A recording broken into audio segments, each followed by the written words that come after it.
Oi pessoal, tudo bem? Eu sou a professora Thaís de Geografia e esse é o Tá Explicado, uma série de Geografia do canal de Humanas. Tema de hoje, análise de climogramas. Vamos lá! É muito simples entender a dinâmica dos climogramas, mas para isso você tem que conhecer as chamadas zonas térmicas, tá? Tropical, temperado e polar. É muito comum os exercícios usarem o termo baixa, média e alta latitude. Não confunda com altitude, tá? Nas baixas latitudes nós temos maior incidência solar, portanto os climas mais quentes, tudo bem? Eu vou começar te explicando então como você deve interpretar um climograma. Primeira coisa, vamos lá para a nossa observação. Você consegue notar que um climograma é composto por uma linha contínua que representa a temperatura sempre medida em graus, ok? Ela tem esse comportamento contínuo porque todos os dias eu tenho a temperatura, lógico. Já a chuva ela é representada por barras, e as barras têm exatamente essa ideia de mostrar um intervalo, já que não chove todos os dias. Para saber se numa região chove muito ou não, você deve somar no exercício as barrinhas de chuva, para entender se chove acima de 2.000 milímetros ou abaixo disso, para saber se é chuvoso ou não. Olha o truque que eu vou te ensinar, ó. Boca para baixo de temperatura representa sempre o hemisfério norte. Boca para cima, olha só, sul. Se você não entendeu, eu vou mostrar. O começo da barra é janeiro e dezembro. Janeiro e dezembro. No hemisfério sul, como no Brasil, nós temos o verão no começo e no final do ano e o inverno no meio do ano. No hemisfério norte é o contrário. Fácil assim. É muito legal a gente observar, né, isso para facilitar na hora da identificação de um exercício. É lógico que alguns exercícios colocam a localidade, como esse aí, Londres, ali na Grã-Bretanha, tá?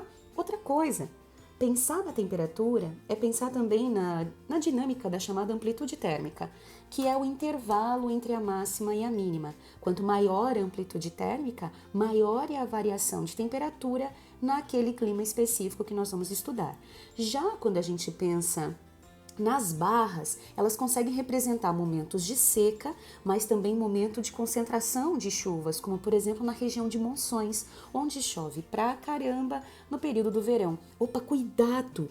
Alguns climogramas podem inverter os meses para você, então minha dica é, ó, você sempre vai procurar o Jason, olha só, que vai de julho até novembro para saber se está seguindo a dinâmica que você conhece. Vamos lá? Eu vou sempre projetar um climograma para você e você vai tentar descobrir que clima é esse, tá? Para isso, sempre faça análise de duas variáveis. A análise da temperatura e depois a análise da chuva. Vamos olhar para essa temperatura. Olha só como a temperatura ela mantém um comportamento, a linha vermelha contínua. Então nós vamos dizer que existe uma baixa amplitude, ou seja, a temperatura pouco varia. E qual é a região do globo onde essa temperatura pouco varia, ela se mantém sempre quente? Ali, ó, acima de 25 graus. Na minha cabeça eu já estou pensando que é no Equador. Vamos ver a chuva? Galera, chuva abundante o tempo todo. A gente pode dizer até que existe ali uma ausência de uma estação seca. Thaís, o que é muita chuva? Na climatologia, muita chuva é chover acima de 2.000 milímetros ao ano, tá? A gente entende que aqui chove o ano todo. É uma chuva abundante e bem distribuída. Não há nenhum período de seca, como é comum, né? O inverno a gente sabe que é mais seco. Bom, destaquei a localização, Singapura, na Ásia, e automaticamente eu descubro que esse clima é um clima equatorial, sempre quente e muito chuvoso. Tudo bem? Não tem segredo. Vamos para o próximo? Opa, esse aqui já tem um comportamento um pouquinho diferente. A localização fica lá na Austrália, na região de Darwin. Vamos lá olhar a temperatura. Essa temperatura dá uma leve variada, né? A gente consegue entender que ela tem uma queda no meio do ano, forma o U, né? Então a gente sabe que é o quê? Hemisfério sul. Tudo bem que já tem Austrália ali, fica fácil para você. O inverno vai ser no meio do ano.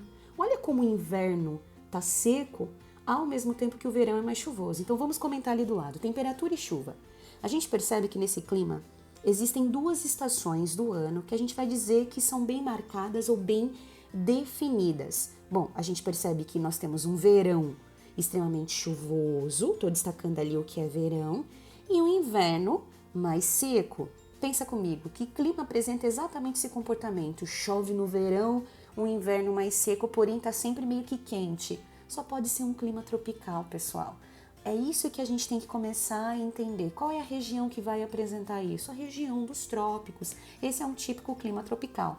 Lembrando que clima tropical, ele pode ter ali algumas variações, tá? Alguns subtipos. Um exemplo é o Brasil, né? Nós temos o tropical litorâneo, em que chove pra caramba o ano todo, chove bastante no inverno também, e o tropical de altitude, que é o tropical aqui da região de São Paulo, onde você percebe exatamente esse comportamento de temperaturas menores por causa da altitude. Vamos para o próximo, tá? É muito importante. Eu tinha esquecido de destacar e acabei de mostrar para você. O próximo, galera, Buenos Aires, Argentina. Então a gente consegue entender que é próximo daqui. Bom, olha a curvinha da temperatura, boca para cima, hemisfério sul, não tem segredo. A gente percebe ali um verão, né, em janeiro, dezembro, e um inverno no meio do ano. Porém, tá com um comportamento um pouquinho diferente, né? A chuva aqui, ela está distribuída e a temperatura ela chega ali mais ou menos com uma base de 10 graus. É bem parecido com o clima que nós temos no sul do Brasil. Acho que você já deve ter notado isso, né? Só da pequena observação aí. Vamos lá? Temperatura. A temperatura é um pouco mais amena, você percebeu? No máximo vai chegar ali a uns 22 graus. A média de temperatura anual, pegando, somando tudo e fazendo ali a divisão, nós temos em torno de 20 graus, tá? Uma temperatura mais amena. A chuva é uma chuva bem distribuída, não é tão volumosa quanto uma chuva no Equador, mas é uma chuva bem distribuída. E aí você precisa começar a imaginar o que seria ter essa chuva média. Vai de 1.200 a 1.500 milímetros por ano. E que clima é esse? É um típico clima subtropical, como o da Argentina ou como, se você quiser, do sul do Brasil, tudo bem? Subtropical, região abaixo dos trópicos, onde eu vou ter esse comportamento. Vamos para o próximo? Gente, no Egito. Ai, fica muito fácil. Eu falo Egito, você começa já a trazer algumas imagens na sua cabeça. Gente, olha a boca da temperatura, boca para baixo, hemisfério norte. Simples assim, não tem segredo. Vamos falar da temperatura então, né? É uma temperatura elevada, passando de 30 graus, tá? A mínima ali, ela acaba chegando a 20 graus, mas a gente percebe que é uma região que está sempre quente, né? Como é no norte, a gente sabe que o inverno é no final do ano, então no inverno a temperatura cai um pouquinho. Coloquei que é elevada, coloquei que é quente, tô assustada com a quantidade de chuva ali, cadê, né? Neiva do céu, cadê a chuva? E a chuva aí nessa região, a gente vai dizer que é muito baixa, é abaixo de 200 milímetros ao ano. Gente, fica muito fácil. No Egito, quente, sem chuva, só pode ser o quê? Um clima desértico.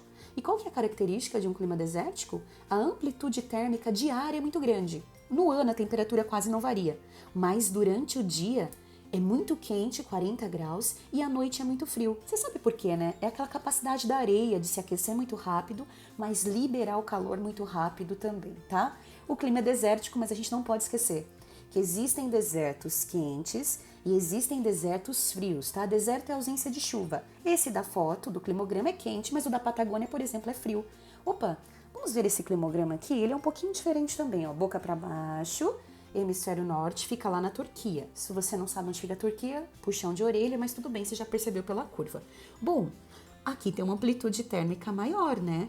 Você chega ali uma média de 25 graus no meio do ano, e uma média quase de 0 graus no final do ano, que é o inverno. E a gente tem pouca chuva, né? Vamos tentar entender um pouquinho que clima é esse. Vamos fazer uns comentários, ó.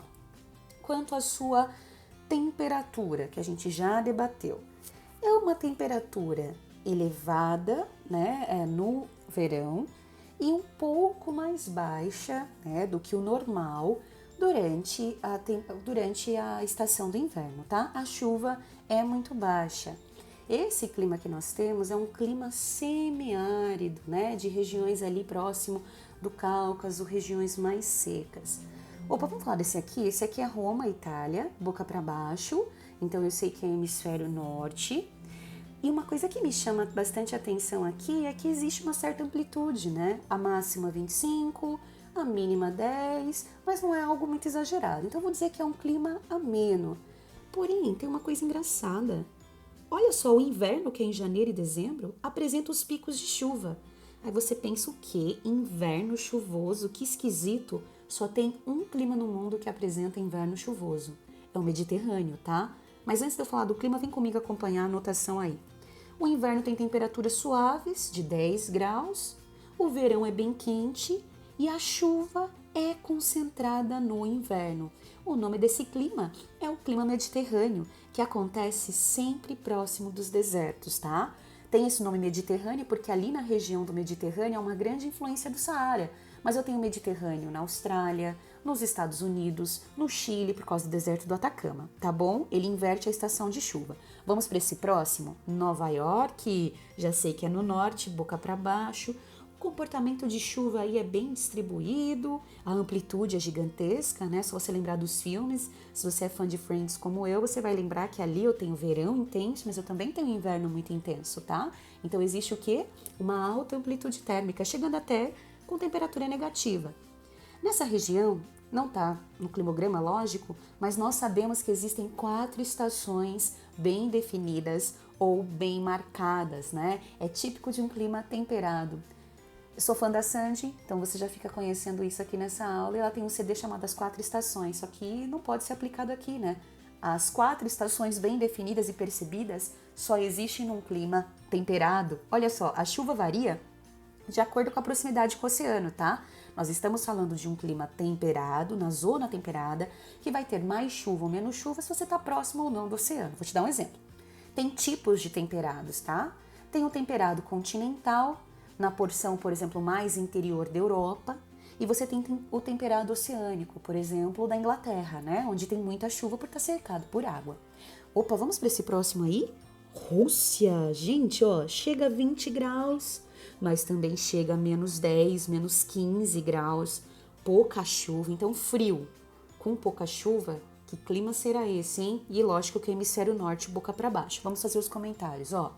Temperatura, nós temos um inverno muito rigoroso. Temperaturas, como eu já citei, abaixo de menos 10.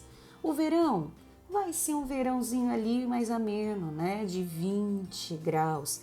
Então, se eu pensar no mapa, a Rússia já está numa posição quase ali subpolar, né? Então, é muito importante ter essa visão, tá bom? Vamos continuar ali falando agora dessa dinâmica da chuva. A chuva nessa região não passa de 600 milímetros ao ano, então é uma média pluviométrica baixa. Não é um deserto, mas chove pouco. Nós estamos falando de que clima então, hein? Seria um clima chamado de frio, ou se você quiser, subpolar. As provas podem chamar assim para você, tá? Pouca chuva e muito frio. Alasca, galera, se você é fã da Discovery, tem lá a família do Alasca, não sei o que do Alasca, você sabe que é frio pra caramba, né? Hemisfério norte, nós estamos falando de um clima polar, onde você tem baixíssima temperatura, gente, a temperatura tá batendo ali quase menos 20, né? Pouquíssima chuva. Por que tem pouca chuva? Porque tem baixa incidência solar, pessoal. Não vai ter evapotranspiração, não vai ter formação de nuvem, tá? Então a temperatura é abaixo de zero e a chuva ou a taxa pluviométrica é muito baixa. Vamos olhar esse aí? Esse aí fica na Áustria e você pensa, cara, aqui também é frio pra caramba, mas tem mais chuva. É porque nós estamos falando de um frio não influenciado pela zona térmica, mas sim pela altitude. Nós estamos numa região chamada de frio de montanha. Aí nós temos a precipitação que se dá principalmente na forma de neve. Olha a característica. A altitude, ela cria, né, uma interferência, ela influencia de forma direta na temperatura. Porque o ar, sendo mais rarefeito, ele vai ali dificultar essa propagação do calor. E não se esqueça que o que aquece é o solo, tá? O ar é um péssimo condutor de calor. A precipitação aqui será na forma de neve. Nós estamos falando da Áustria, um típico frio de montanha. Ufa, é isso, tá explicado.